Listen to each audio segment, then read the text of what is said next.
Hello everyone, my name is Jasmine Padilla, and we are here today to have a conversation about mediation for tenants and landlords.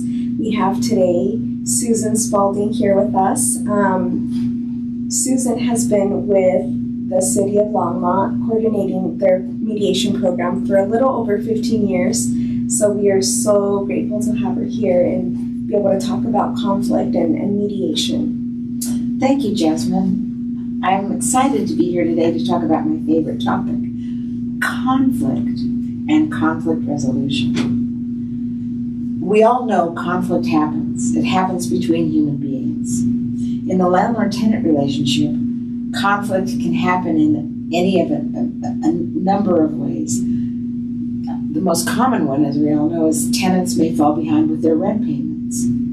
On the other hand, landlords may fail to make timely repairs to the rental as the tenant expects that they should. On the other hand, tenants might bring animals into the rental that the landlord doesn't know about and doesn't want. Or, on the other hand, landlords may want to make inspections of the property which feels to the tenant as intrusive and even harassing. There are countless scenarios which can cause misunderstanding, leading to anger, leading to a shutdown of communication between landlords and tenants. Conflict happens, that's true, but conflict does not need to necessarily lead to a lawsuit or an eviction. And Susan, you've talked about conflict, and how can mediation help in conflict resolution? Well, first let's define mediation. What is mediation? Mediation is very simple. It's the simple process of discussing a conflict with the help of someone who is not part of the conflict in an effort to solve the problem causing the conflict. Every one of us has been part of informal mediation with family members, with pastors or priests, or with friends who act as the mediators. As such, mediation arises spontaneously out of our family life, our religious life, our societal life.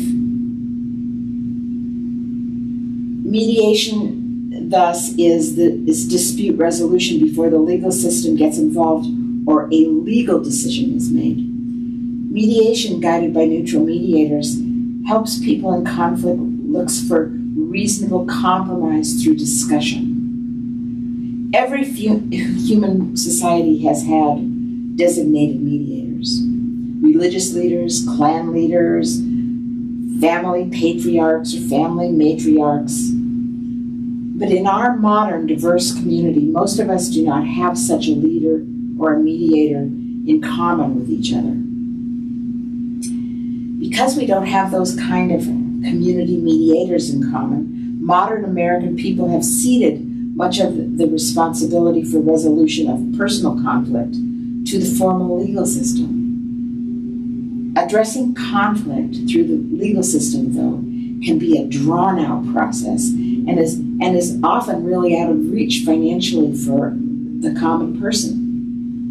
Mediation gives people in conflict something that the courts cannot, a compromise that meets the needs of everyone, because so often a court resolution is the imposition of a legal outcome that satisfies no one. No one in mediation is forced to compromise. People are afraid that they'll be forced, but no one in mediation is forced to settle a conflict. It is astounding, though, how many conflicts, even the most difficult, can be put to rest through guided discussion.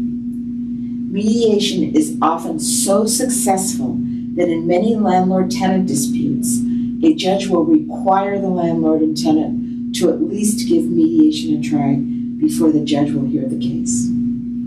Mediation sounds like such a valuable tool, Susan. Can you tell us a little bit about the history of mediation and how mediation came about? Yeah, in our modern society, mediation has kind of a colorful history.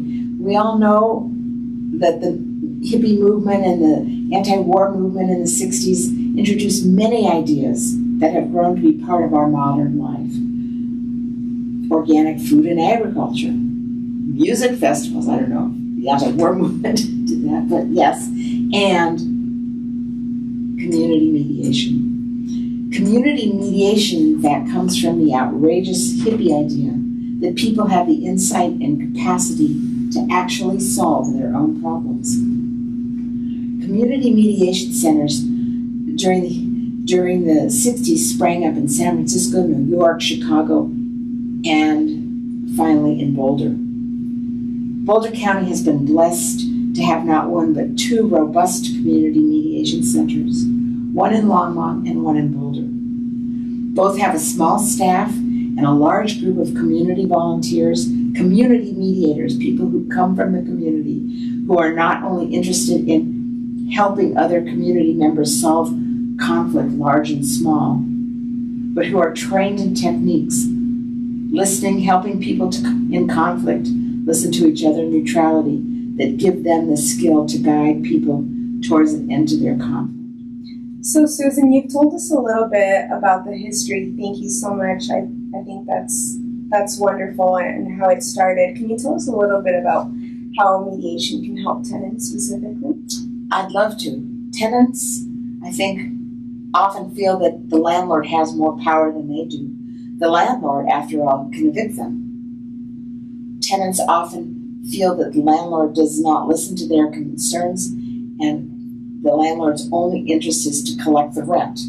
Tenants can feel angry and resentful and make assumptions about the motives of the landlord. Tenants can feel unheard. Mediation gives the tenant the opportunity to have a genuine conversation with their landlord about their needs and concerns, apart from threats and shouting and pleading. Rather than ramping up conflict, leading to a formal eviction process that usually does not end in the tenant's favor, mediation is a chance for a tenant to come to an understanding with the landlord, to help stabilize their housing situation rather than destabilizing it through eviction.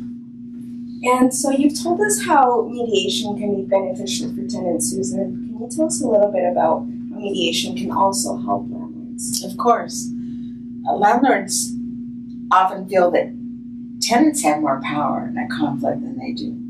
The tenants, after all, control a valuable piece of property and can refuse to pay the rent, which pays the mortgage, or can damage their property. Landlords often feel that the tenants do not understand their position and their concerns, and feel that the tenants feel that they should have the right to remain in the rental without paying what they agreed to pay.